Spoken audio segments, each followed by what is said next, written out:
What's up, everybody? Alex here from Heavy New York with another all-star guest. We are here at the Gramercy Theater once again at the Venom Incorporated show, and we got the one and only Joel Grind of Toxic Holocaust. Thank you for being here, man. Yeah, thanks for having me. This is awesome. It's great to have you here. So this is like the second night of the tour, or something like that, right? Yeah, still kind of, getting like the cobwebs off and everything, but last night was amazing. I think tonight it's going to be really cool. Yes. The lineup is just insane.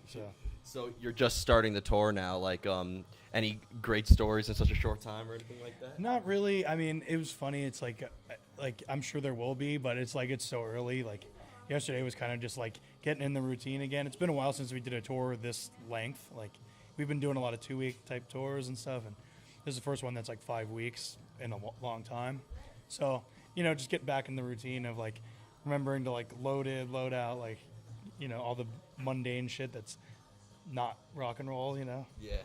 Now, this is like a dream lineup for a lot of like thrash fans, with Venom Inc. and Goat Horror and you guys. Like, it seems like every band on the bill kind of likes to combine thrash with different elements on here. Like, I see elements of thrash metal, death metal in your music. So, like, were you like looking at like both like the Morbid Angels and the Slayers when writing music and stuff like that?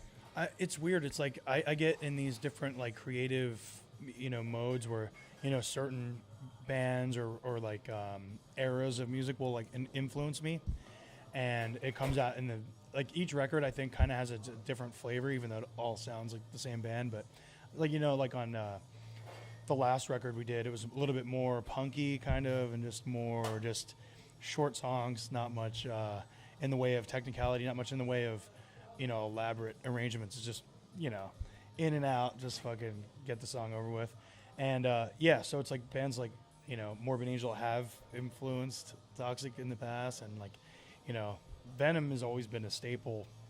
Bathory, Venom, that kind of stuff has always been like at the core of like the reason why I started doing this to begin with. So that's always going to be there. But like there's always like this whole mishmash of different influences that come in and out. Yeah, that's awesome. We're Now, not ripping that off either. of course.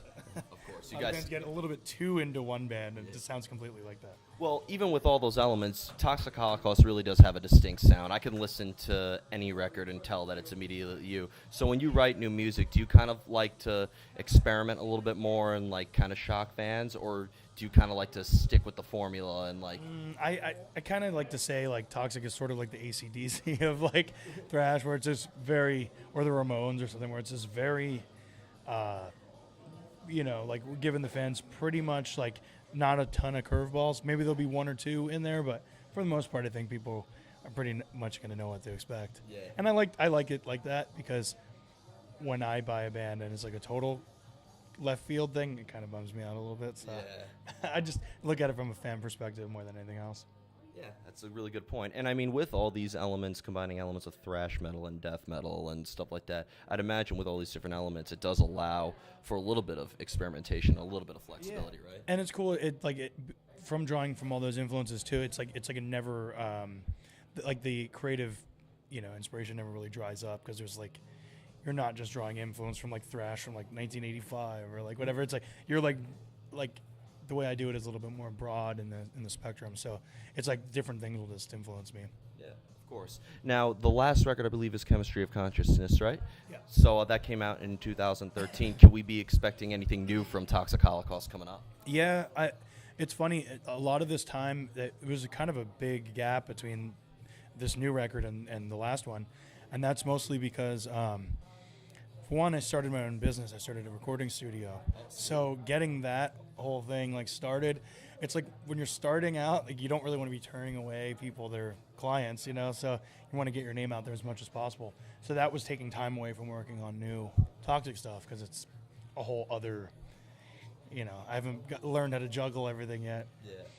So that was a thing where that is kind of, it took the time between, and also, just looking for a record label. Of course. Because we did 3 records with Relapse. Our contract was up, and then we were kind of just free agents pretty much. And I think we're going to re-sign to Relapse. Oh, sweet. they made the best offer, and I like working with those guys, so Yeah, they're it kind of just made sense. Yeah, they're great people. Now, I believe Toxic Holocaust is from Portland, Oregon, right? Yes. So, I mean, Portland, Oregon, I mean, it's the home of Agalloch and a couple of other awesome bands. So I was just curious how, when, you play all over the country and stuff like that, how is the scene up in Portland? It's great, man. I mean, there's like, it's funny. It's kind of, in a way, they have sort of like their own sound up there, especially with like the punk music that comes out of there.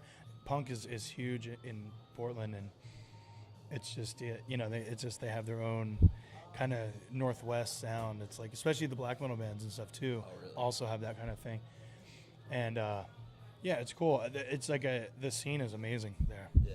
The problem actually right now we're having is like there's not a ton of venues. A lot of the venues have closed, so now it's harder to play places there, which kind of sucks. But Yeah, we've been experiencing that in New York City. We just, Webster Hall's now closed for renovations, No way. and obviously losing CBGBs and Lemore's and Grand Victory and places like that. But Yeah. I mean, you've played in New York City before, so I mean, when you play here, I mean, how do you like it up here in New oh, I York? love New York. New York is amazing, and we've played Manhattan, played Brooklyn, like all over, and it was like every time it's like it's cool. I see different kids at the shows. You know what I mean? Like it's not always like some people won't like go from one area to the other sometimes, but it's always raging. Like people are just they love metal here, and it's awesome. Yeah, New York City. Great to play. And we bring it. And now, strange coincidence here. Joel here is a customer of Alto Music, our sponsor at Heavy New York. So I was just curious, we were going to do a little gear talk. So let's talk about the weapons of Toxic Holocaust. Oh man, so many like guitar related things and just stuff like that. Yeah, guitars, amps, shoes. I would say probably my weapon of choice for a guitar, like a guitar amp wise, it would be JCM 800 Marshall. That's just like my God, the they're awesome. benchmark pretty much for heavy music in my opinion, and it's just with a tube screamer in front, you can't really beat it. Yeah, you can't go wrong with It's just Marshall. straight Marshall cab or a whatever, and it's just fucking great sound. Now, what I love about Marshall is they always have the right amount of distortion. Yeah. So like I'd imagine, do you really need to rely on effects pedals so much when you're? To be honest with you, it's always been keep it simple, stupid kind of thing. Because like a lot of times when our shows are crazy, there's people like on stage, and the more effects pedals you have, the more shit to get unplugged and try to troubleshoot what's going on if something gets unplugged. So it was always just tuner, tube screamer into a JCM 800. Simple, you know. I don't envy Tom Morello's guitar tech. No, luckily he has a guitar tech. I wouldn't want to do that myself. Yeah. Figuring out like all like the fucking whammy pedals and all this shit. Yeah. No thanks. Yeah. So before we go, first of all, I want to truly thank you here. so much. Can we be expecting anything from Toxic Holocaust after this tour? To be honest with you, I'm hoping that the new record will be out. It will probably be completely recorded at the end of this year, but it'll probably be out early next year. Okay. I would hope. It's a whole other thing. Once the record's recorded, it's up to the labels of when I don't know. I don't understand the business aspect of. There's like a whole record cycle you got to go on, and so it's sometimes you could be 6 months from when you release a record. Sometimes it could be 3. Who knows? But All right. Well, yeah. Again, I want to truly thank you for coming up here. Everybody, Joel Grind from Toxic Holocaust. Be sure to catch Toxic Holocaust on their tour with Venom Inc. and Goat Whore and the Convalescents. Catch them at a city near you. Alex from Heavy New York, everybody.